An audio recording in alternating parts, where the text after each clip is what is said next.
বাংলাদেশের সর্বশেষ গুরুত্বপূর্ণ আপডেট সংবাদে আপনাকে স্বাগত। শুরুতেই সংবাদ শিরোনাম, পরে বিস্তারিত। শুরুতেই জানিয়ে দিব, হাজির বেশে পালানোর সময় বিমানবন্দরে দুই যুবলীগ নেতা গ্রেপ্তার। সৌদি আরবে পালাতে গিয়ে সিলেট ওসমানী আন্তর্জাতিক বিমানবন্দরে যুবলীগের দুই নেতা গ্রেপ্তার হয়েছেন।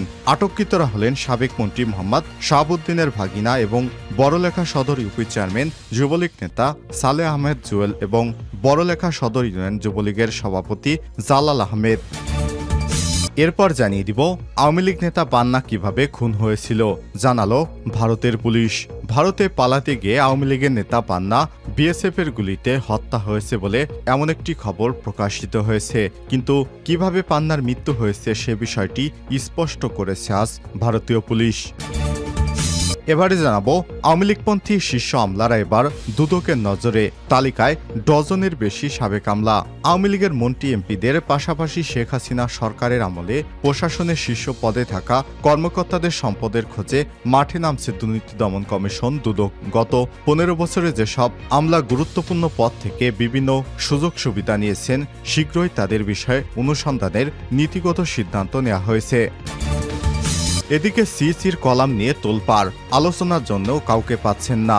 সংসদ অসাংবিধানিক প্রক্রিয়ায় ভেঙে দেওয়া হয়েছে বলে মন্তব্য করেছেন প্রধান নির্বাচন কমিশন সিসি কাজী হাবিবুল আওয়াল। শুধু তাই নয়, আওয়ামী লীগ সরকারের পতনের পর সংবিধান স্থগিত না করে যেভাবে অন্তর্বর্তীকালীন সরকারের কার্যক্রম চলছে, তাতে জাতীয় নির্বাচন আয়োজনের বাধ্যবাধকতার কারণে নির্বাচন কমিশন সাংবিধানিক সংকটে পড়বে বলে মন্তব্য করেছেন তিনি। এমন প্রেক্ষাপটে বিপ্লবের উদ্দেশ্যসমূহকে এগিয়ে নিতে অসামরিক ফরমান জারি করে সংবিধান পুরোপুরি অথবা আংশিক স্থগিত করার আহ্বানও জানিয়েছেন তিনি। সম্প্রতি একটি দৈনিক সংবাদ সংস্কার বিপ্লব এবং ফরমান সরকার এবং সংবিধান শিরোনামে লেখা একটি কলামে তিনি এই আহ্বান জানান।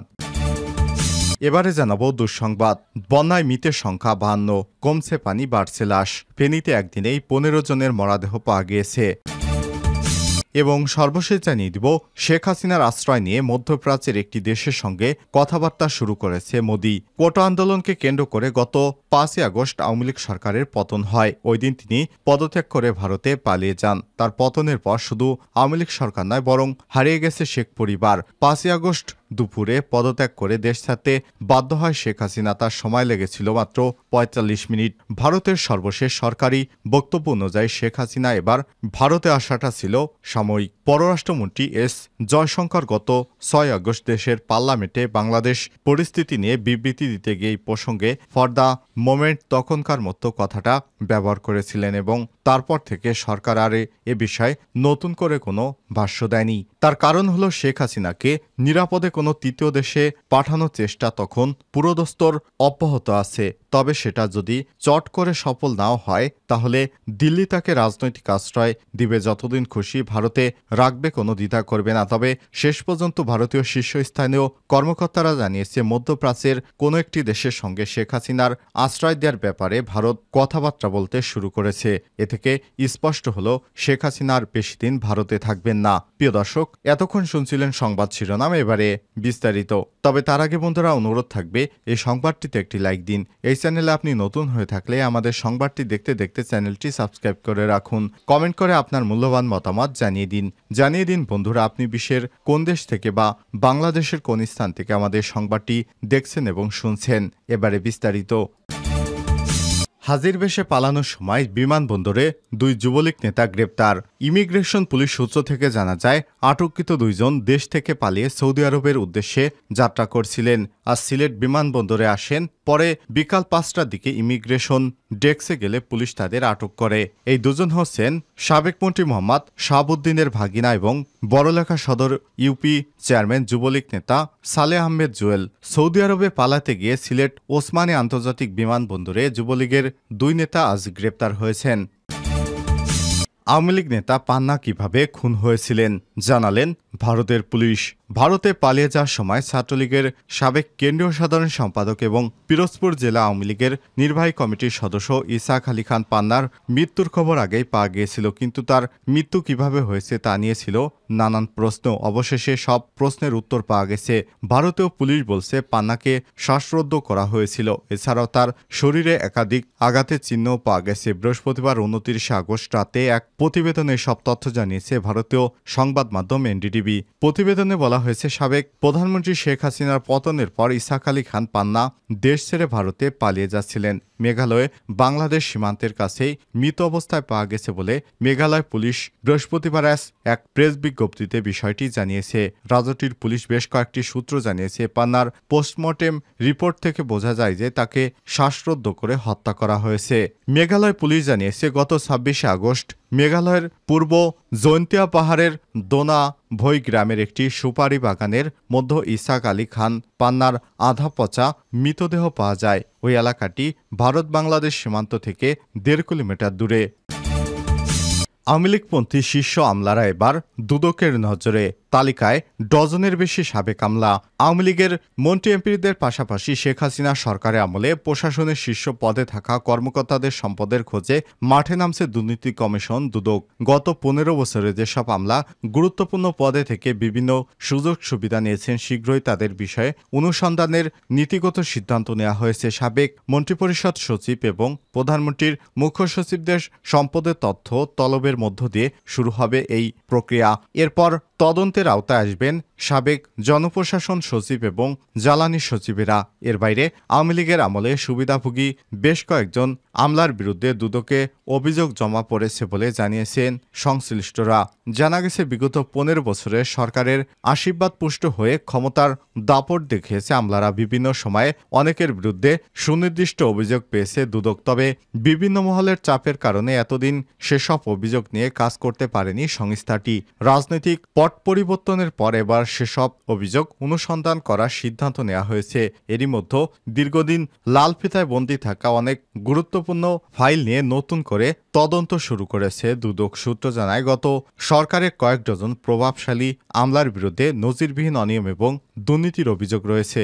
দুদকের কাছে এর মধ্যে কয়েকজনের অবৈধভাবে বিপুল সম্পদ অর্জনের তথ্য রয়েছে।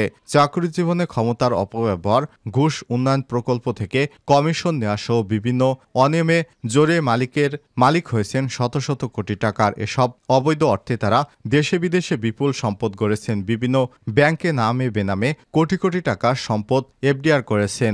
কারো কারো রয়েছে বিভিন্ন কোম্পানির বিপুল পরিমাণ শেয়ার। দেশের বিভিন্ন জায়গায় জমি আছে অনেকের। এসব সম্পদের বেশিরভাগই স্ত্রী কিংবা আত্মীয় স্বজনদের নামে। অনেকেই চাকরি শেষে নাম লিখেছেন রাজনীতিতে। এদেরও আছে কোটি কোটি হাজার কোটি টাকা সম্পদ। সিইসির কলাম নিয়ে তোলপাড়, আলোচনার জন্য কাউকে পাচ্ছেন না। সংসদ অসাংবিধানিক প্রক্রিয়ায় ভেঙে দেওয়া হয়েছে বলে মন্তব্য করেছেন প্রধান নির্বাচন কমিশন কাজী হাবিবুল আওয়াল। শুধু তাই নয়, আওয়ামী লীগ সরকারের পতনের পর সংবিধান স্থগিত না করে যেভাবে অন্তর্বর্তীকালীন সরকারের কার্যক্রম চলছে, তাতে জাতীয় নির্বাচনের আয়োজন বাধ্যবাধকতার কারণে নির্বাচন কমিশন এবং সাংবিধানিক সংকটে পড়বে বলে মন্তব্য করেছেন তিনি। এমন প্রেক্ষাপটে বিপ্লবের উদ্দেশ্যসমূহকে এগিয়ে নিতে অসামরিক ফরমান জারি করে সংবিধান পুরোপুরি অথবা আংশিক স্থগিত করার আহ্বানও জানিয়েছেন তিনি।